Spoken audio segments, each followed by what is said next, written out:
திட்டமிட்ட குற்றச்செயல்களை புரிந்து வந்த சுஜீவருவான் குமார அல்லது லொக்குபெட்டி என்பவர் பாரிய குற்றச்செயல்கள் தொடர்பாக குற்றம் சாட்டப்பட்டுள்ளார். அவர் வெளிநாட்டில் தலைமறைவாகியிருந்த போது இலங்கையில் இடம்பெற்ற பல்வேறு குற்றச்செயல்களை வெளிநாட்டிலிருந்து வழிநடத்தியுள்ளார். இந்நிலையில் பெலாருஸ் பாதுகாப்பு தரப்பினர் லொக்குபெட்டி என்பவரை கைது செய்துள்ளனர். அவர் விடுதலை செய்யப்பட்டதாக இதற்கு முன்னர் அறிவிக்கப்பட்டிருந்த போதும் அது உண்மைக்கு புறம்பானதென போலீசார் உறுதிப்படுத்தியுள்ளனர். குற்றப்புலனாய்வு திணைக்கள அதிகாரிகள் அண்மையில் பெலாரஸுக்கு சென்று கைது செய்யப்பட்டுள்ள லொக்குபெட்டியை இலங்கைக்கு அழைத்து வந்தனர். இதன் அடிப்படையில் அதிகாரிகள் சுஜீவருவான் குமார எனப்படும் லொக்குபெட்டியை கட்நாயக்க விமான நிலையத்தினூடாக இலங்கைக்கு அழைத்து வந்தனர். 2016 ஆண்டு மே மாதம் 21 தேதி வேலிப்பண்ண போலீஸ் பிரிவில் 23 கிராம் ஹெரோயின் போதைப் பொருளை வைத்திருந்ததாகவும் அவருக்கு எதிராக வழக்கு தாக்கல் செய்யப்பட்டுள்ளது. 2017 ஆண்டு மே மாதம் 9 தேதி பிலியந்தல போலீஸ் பிரிவில் இடம்பெற்ற படுகொலை மற்றும் படுகாயமடைய செய்த சம்பவத்தின் துணை போனதாக லொக்குபெட்டிக்கு எதிராக வழக்கு தாக்கல் செய்யப்பட்டுள்ளது. 2017 ஆண்டு ஜூன் 15 தேதி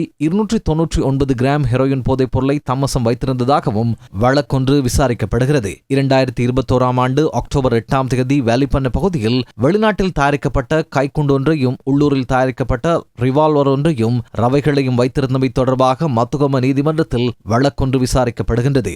அத்துடன் லொக்குபெட்டி வெளிநாட்டில் இருந்து கொண்டு பல்வேறு குற்றச்செயல்களை வழிநடத்தியுள்ளதாகவும் தெரிய வந்துள்ளது. 2022 ஆண்டு ஆகஸ்ட் 24 தேதி அவுங்கலையில் நபர் ஒருவரை துப்பாக்கியால் சுட்டு காயப்படுத்தியமை, 2022 ஆண்டு செப்டம்பர் 23 தேதி அவுங்கலையில் இடம்பெற்ற படுகொலை, 2022 ஆண்டு அக்டோபர் 12 தேதி அவுங்கலையில் T-56 ரக துப்பாக்கியால் ஒருவர் படுகொலை செய்யப்பட்டமைக்கு இவருக்கும் தொடர்பு இருப்பதாக தகவல்கள் வெளியாகியுள்ளன.